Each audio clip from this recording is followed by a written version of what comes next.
Ini adalah rohnya saya. Kenapa? Kadang-kadang kita tuh cegah stunting itu penting. Apanya yang penting gitu ya. Terus apa yang perlu dicegah gitu. Ternyata Kemendes luar biasa menangkap harus lahir saudara kita adalah KPM, yaitu kader pembangunan manusia. Karena disitulah ternyata setelah saya pelajari KPM itu memang tugasnya sungguh mulia di Mbak Tias dan saudara-saudara saya, kerabat satu desa. Ternyata beliau-beliau itu KPM itu mempersiapkan generasi yang akan datang itu adalah generasi yang bebas stunting. Dan itu dimulai dari mana? Ayo kita bareng-bareng implementasikan. Silakan yang kedua, Mbak. Ini ada lingkup tugas KPM dan ini sudah biasa lah ya. Nanti ini bisa dipelajari, dibaca sendiri. Tapi lingkup tugas KPM intinya yang pertama itu adalah sama lah seperti kita TPP, yaitu mensosialisasikan ya, apa yang menjadi sebuah kebijakan integrasi dari pencegahan dan penurunan stunting kepada masyarakat desa. Dan ini wajib bagi kita sebagai TPP kudu ngerti. Yang kedua adalah mendata dan identifikasi.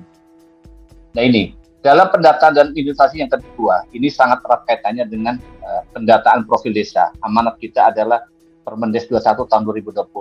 Ingat ya, kita itu ada di sebuah aturan bahwa Permendes 21 tahun 2020 itu menjadi roh pembangunan dan pemberdayaan masyarakat desa. Yang kita kenal adalah PUPPMD. Pedoman Umum Pembangunan dan Pemberdayaan Masyarakat Desa. Dan itu mesti harus kita kuasai isinya dan bagaimana kita mengeksekusi di lapangan. Gitu ya.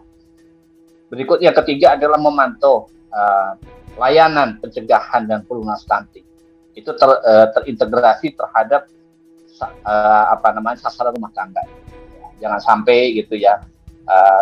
Kita sudah jelas bahwa KPM itu dalam penuntasan stunting itu adalah basicnya itu keluarga. Contoh yang paling nyata adalah sepasang suami istri, dua-duanya sibuk gitu ya, kerja dari jam 7 sampai jam 4 sore, dan kita punya anak gitu ya. Ternyata kita tidak waspada. Akhirnya apa? Pola asuh itu pun mempengaruhi. Dari mana? Dari lingkup keluarga kita. Maka kita harus pandai-pandai membagi waktu, bagaimana kita mempersiapkan generasi yang akan datang. Anak tuan kita adalah orang yang sehat gitu ya. Yang berikutnya yang keempat adalah memfasilitasi dan melakukan advokasi peningkatan belanja APBD utamanya yang bersumber dari dana desa untuk digunakan membiayai terhadap penurunan pencegahan stunting. Nah ini yang keempat ini menarik sekali nih Mbak Titi dan saudara-saudara saya yang di Backzoom ataupun di YouTube, bahwa di tata pengelolaan keuangan desa, bahwa prioritas penggunaan dana desa itu adalah diantaranya bisa untuk dalam di akses kesehatan, itu larinya adalah ke stunting. Dan nanti di APBD tahun 2023 sesuai dengan versi 2.0.5 itu sudah bunyinya tagging. Jadi pada saat misalnya gitu ya, nanti saudara kita ataupun TPP itu dalam mendampingi dalam hal belanja desa, itu dipastikan bahwa dana desanya itu taggingnya kemana. Terus yang kelima adalah memfasilitasi suami dan atau bapak serta keluarga dari anak usia 0 sampai 23 tahun. Kenapa ini yang menjadi fenomena gini Mbak Tias? Kadang-kadang kalau orang posyandu itu ibunya aja dong yang ke sana, tapi bapaknya enggak gitu. Padahal di dalam posyandu itu ada 5 paket layanan. Nanti kalau yang Perpres 72 itu ada 7 ya. Di mana di situ layanan media yang tersedia di posyandu paling nyampe itu satu pendaftaran, penimbangan, terus pencatatan gitu kan. Terus nanti yang terakhir adalah mungkin dapatin menu makanan gitu. Tapi yang kelima yang konseling itu jarang sekali dipakai. Nah ini menjadi sebuah fenomena yang menarik gitu ya. Karena apa? Kadang-kadang kan kalau kita yang pernah saya sampaikan, kadang-kadang share dengan nakes gitu, dengan KPM gitu ya. Kita kalau ingin mempersiapkan stunting, kita dari kita dulu gitu. Ya maaf aja lah ya. Saya hanya bicara secara profesional, secara secara medis, bahwa kan merokok itu kan tidak baik gitu ya. Tapi ya pada saat posyandu itu ya jarang sekali itu istrinya itu, Bu, gimana ya kalau suami saya gini gitu, gimana cara, jarang sekali itu diungkapin. Padahal di situ ada meja konseling kesehatan atau gizi. Terus yang berikutnya adalah memfasilitasi masyarakat desa untuk berpartisipasi aktif dalam perencanaan, pelaksanaan, dan pengawasan program kegiatan yang sifatnya adalah intervensi sensitif atau spesifik. Contoh yang paling nyata begini.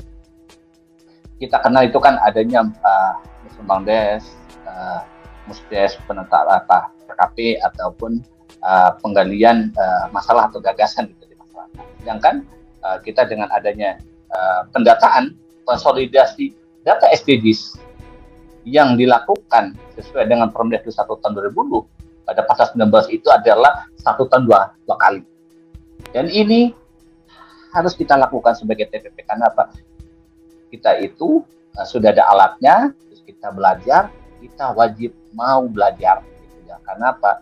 Kalau kita nggak mau belajar, maka di situ akan berhenti. Gitu. Tapi kalau kita terus belajar dan mau belajar, maka di situ akan selalu kurang budget. Nah, di situ nanti akan ketahuan gitu ya. Apa sih yang termasuk intervensi sensitif atau spesifik? Yang spesifik jelasnya sedikit saya jelaskan adalah langsung kepada penerima manfaat. Kalau yang sensitif adalah kita dorong. Kalau gampangnya itu adalah dari stimulannya gitu. Misalnya, kalau contoh gitu ya, ternyata itu saya pernah ngangsu gitu ya keilmuan pada beliau Pak Dedi, kepala Dinperkim, bahwa tentang sanitarian itu malah lebih dominan Mbak Tias. Lebih dominan mempengaruhi stunting. Karena apa? Contoh gitu ya, paling gampang kan kalau kebutuhan itu ya, kebutuhan luas bangunan terhadap luas tanah yang tersedia itu. Ini pun harus difikirkan kita sebagai TPP ataupun orang-orang yang konsen kepada standar kesehatan. Ya setidaknya kalau kita udah tahu ya tersedialah sebuah lahan yang lebih sehat, lebih safe gitu ya. Contohnya adalah mesti di dalam rumah itu ada jambannya itu pun harus standar gitu. Kadang-kadang jambannya ada Mbak Tias, tapi safety tanknya nggak ada. Ya taunya apa? Langsung buangnya kalau nggak ke kolam itu ke air permukaan. Kemana itu? Sungai. Nah, yang penting kalau sungai itu langsung lancar. Ternyata karena ketersediaan lahan yang nggak ada, malah saluran drainase yang harusnya dipakai untuk air hujan ikut juga gitu kan. Jadi itu harus disikapi betul gitu ya. Terus yang ketujuh adalah memonitor dan memfasilitasi rumah tangga yang memiliki ibu hamil gitu. Nah, apa yang seporkat di tahun 2023 sesuai dengan Perpres 72 tahun 2021 itu kita kenal namanya VSC, Mbak Dian, Village Scorecard. Itu yang akan dipakai oleh saudara kita, dan kita sekali lagi baik itu pemerintah desa ataupun pegiat desa khususnya yang gandrung dengan urusan stunting kesehatan, apalagi TPP, itu harus tahu benar apa sih yang akan yang harus kita sikapi terhadap proses untuk penurunan atau stunting sesuai dengan Perpres tahun 72 tahun 2021.